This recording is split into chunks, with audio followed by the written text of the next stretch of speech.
Okay, this is how you measure for a double door opening using the cabinet meal calculator.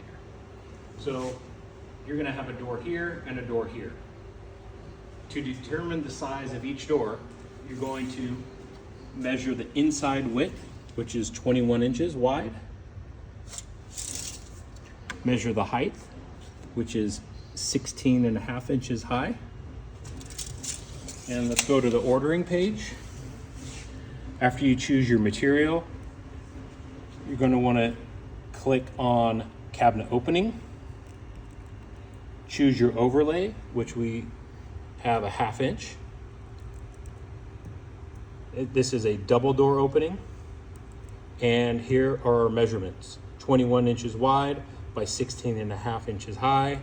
The actual size of your door will be 10 and 15/16 by 17.5 inches high.